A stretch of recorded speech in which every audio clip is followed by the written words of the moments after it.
overcoming with joy. Alam niyo po, importante po ang joy when we are persevering in difficulties. Kaya kung meron tayong mga pagsubok, mga kapatid, consider it opportunity to grow and to have that joy within you. Sabi nga, ang joy springs from a deep sense of well-being and can coexist with the full range of human emotions. Sorrow, happiness, anger, pain, and joy.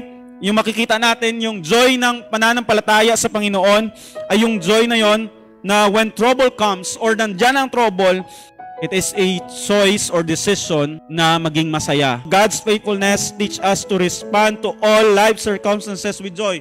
It helps to be grateful sa lahat ng circumstances and to delight sa goodness ng Panginoon. Joy brings contentment when we realize that nothing in all creations will ever able to separate us from the love of God that is revealed in Christ Jesus our Lord. Sabi nga, sa church, sa community, kailangan natin ipakita ang ating joy sa pagserbisyo. Joy sa fellowship. Pag sinabi natin joy sa fellowship, to edify one another. So encourage each other to build up each other. Ito po ang command sa atin, that to encourage one another. Sa panahong ito, kailangan natin ng isa't isa.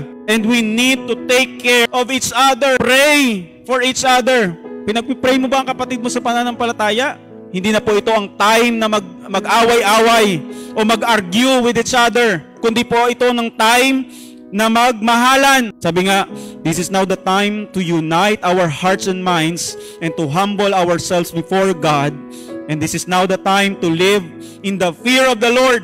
Ang problema po sa tao, hindi na po natatakot sa Diyos. Kaya pinamumuhay niya na ang kanyang sarili.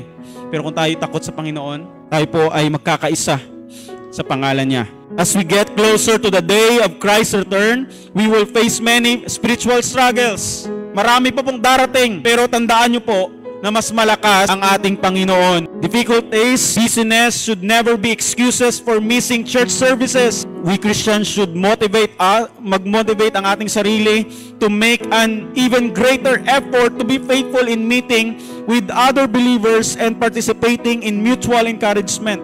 Sabi nga, ang joy ng salvation natin, ang assurance that Jesus will be with us no matter what life's challenges we face.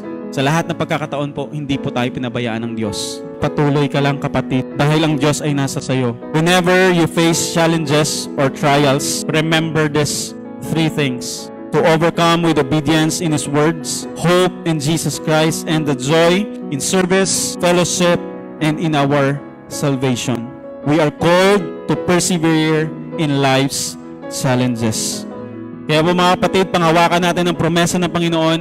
Tinawag po tayo ng Diyos bilang simbahan to persevere in life's challenges. Kaya nawa, sa pagbabalik niya pong muli, ay makikita-kita po muli tayo doon sa presensya niya.